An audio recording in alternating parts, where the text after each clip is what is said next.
Bonjour, bienvenue dans ces 5 minutes d'information.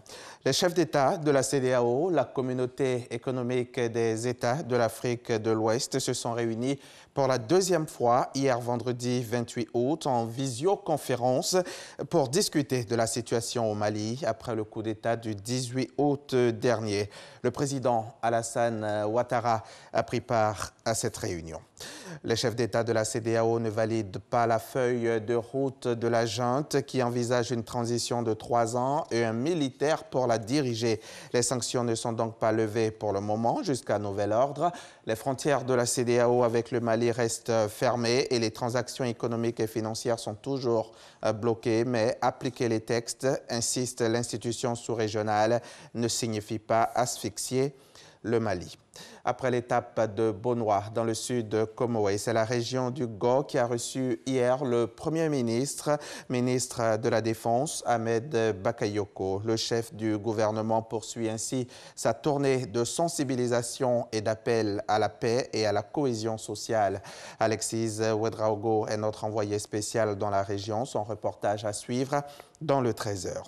Et après la région du Go, le Premier ministre Ahmed Bakayoko est attendu à Daoukro, dans la région de l'Ifou.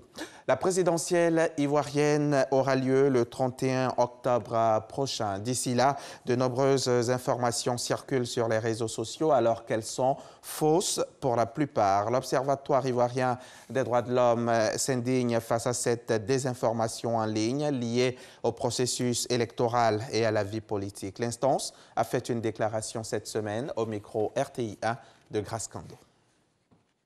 L'Observatoire ivoirien des droits de l'homme OIDH a conçu un projet de monitoring de la désinformation en ligne.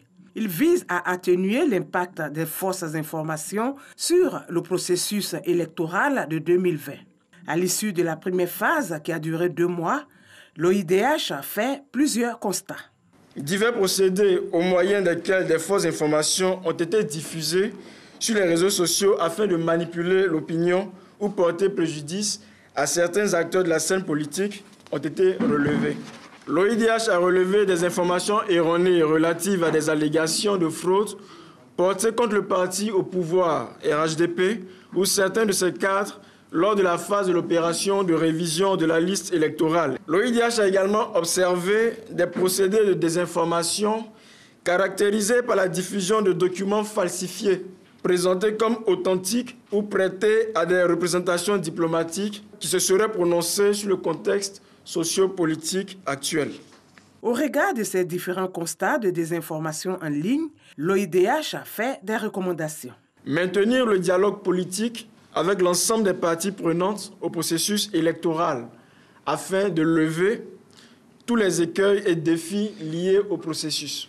S'abstenir des discours et actes susceptibles de fragiliser la cohésion sociale ou détériorer le climat socio-politique.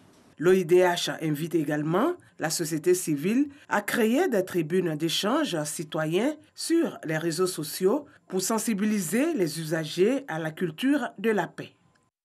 Et en Centrafrique, l'élection présidentielle est prévue pour décembre prochain. L'ex-présidente de la transition, Catherine Samba-Panza, qui n'est affiliée à aucun parti politique, a annoncé sa candidature hier vendredi. Cette juriste de formation avait été nommée à la présidence en janvier 2014 dans un pays en pleine guerre civile. Première femme à occuper le pouvoir dans ce pays d'Afrique centrale, elle avait cédé sa place à Faustin Archange Touadéra, vainqueur des élections de mars 2016 et qui devrait briguer un second mandat en décembre. L'ex-chef de l'État centrafricain, François Bozizé, a été désigné pour représenter son parti à cette élection.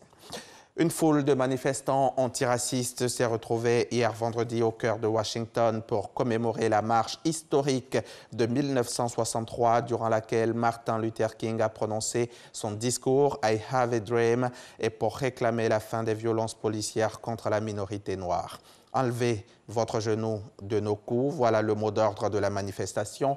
Le propre fils de Martin Luther King a pris part à la marche. Il a affirmé que les enjeux aujourd'hui sont aussi importants qu'en 1963 et qu'il était temps d'avoir un changement réel, profond et permanent. Fin de ce flash, on se retrouve tout à l'heure à 13h pour le journal.